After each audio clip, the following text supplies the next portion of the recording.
একটা সুসংবাদ শুনেন, সূরা কাহাফ যদি কেউ মুখস্থ করে, তেলাওয়াত করে নিয়মিত, বিশেষ করে সূরা কাহাফের প্রথম 10টা আয়াত যদি কেউ মুখস্থ করে, নবী করিম সাল্লাল্লাহু আলাইহি সাল্লাম বলেছেন কিয়ামতের আগে দাজ্জালের যে ফিতনা আসবে, যেই ফিতনায় বহু মানুষ দাজ্জালকে আল্লাহ মনে করে বেঈমান হয়ে জাহান্নামে যাবে, এই ফিতনা থেকে পৃথিবীতে এমন কোনো নবী ছিল না, এমন কোনো রাসূল আসেন নাই।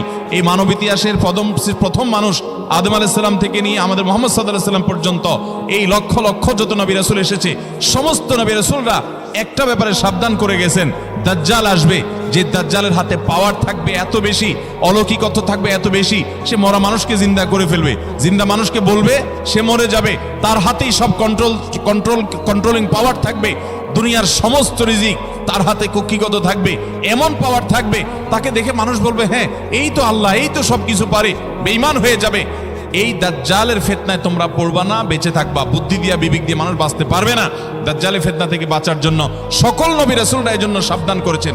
আমাদের নবী সাল্লাল্লাহু আলাইহি সাল্লাম নামাজের শেষ বৈঠকে দোয়া মাসুরের জায়গায় একটা দোয়া পড়তেন, আল্লাহুম্মা ইন্নী আউযু বিকা মিন আযাবিন নার ওয়া আযাবিল কবর ওয়া আউযু বিকা মিন ফিতনাতিল মাহইয়া ওয়াল মামাত ওয়া আউযু বিকা মিন শাররি ফিতনাতিল মাসীহিদ দাজ্জাল।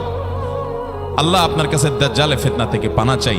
1450 বছর হয়ে গেছে, এখনো দাজ্জালের আবির্ভাব হয় নাই, হবে কিয়ামতের আগে, কখন হবে আল্লাহ ভালো জানেন। কিন্তু নবী সাল্লাল্লাহু আলাইহি সাল্লাম বলেছেন সূরা কাহাফের প্রথম 10 আয়াত যদি কেউ মুখস্থ করে, তো এই ব্যক্তিকে আল্লাহ রাব্বুল আলামিন এবং যদি তেলাওয়াত করে, এই ব্যক্তিকে আমলের মাধ্যমে দাজ্জালের ফিতনা থেকে আল্লাহ বাঁচিয়ে রাখবেন। দাজ্জাল তো অনেক পরের কথা, কোথাকার কোন আল্লাহর প্রতি অবিশ্বাসী মুশরিক বা কাফের খেলোয়াড় একটু পায়ের ভেলকি দেখায়, লক্ষ লক্ষ কোটি কোটি মানুষ হুমড়ি খেয়ে তার ভক্ত হয়ে ইমানি চেতনা, আমলি চেতনা, তাকওয়া, তাহারাত সব খুঁয়ে বসে থাকে।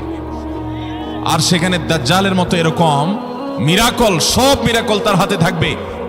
এরকম পরিস্থিতি যখন আসবে তখন মানুষ কি করবে? এখন এই যে তথ্য প্রযুক্তির উন্নতির এই সময়ে কত মুসলমানের সন্তান বেঈমান হয়ে যাচ্ছে, বিজ্ঞানরাই তারা আল্লাহ বানায় বসে থাকতেছে, আছে না নাই? ধারণামূলক বিষয়কে তারা চূড়ান্ত বিষয় বানিয়ে বসে আছে, বেঈমান হয়ে যাচ্ছে। এবং টাকার যে কারিশমা, টাকা দিলে সব হয়ে যায়, টাকা নাই তো কিছুই হয় না। এই জন্য বেঈমান হয়ে অনেকে বলে যে টাকাই নাকি দ্বিতীয় খোদা, নাউজুবিল্লাহ। ভাইরা আমার, দুনিয়ার এই ভেলকি কি দেখছি আমরা? কিয়ামতের আগে ভেলকি আরো অনেক দেখবে আমাদের পরবর্তী প্রজন্ম, আমাদের ছেলে মেয়েরা, নাতিপুতিরা আরো অনেক ভেলকি দেখবে, এমন ভেলকি দেখবে যে তাদের আল্লাহর প্রতি ঈমান আনা, আখিরাতের প্রতি বিশ্বাস করাটা কঠিন থেকে কঠিন হয়ে যাবে। এরকম পরিস্থিতি তৈরি হবে দুনিয়াতে।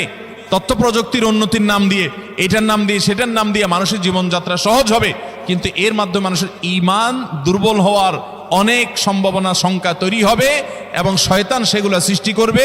এই আশঙ্কা থেকে বাঁচার জন্য সূরা কাহাফটা হলো মহৌষধের মতো। অতএব জুমার দিন প্রত্যেক শুক্রবারে সূরা কাহাফ পড়ব তো ইনশাআল্লাহ।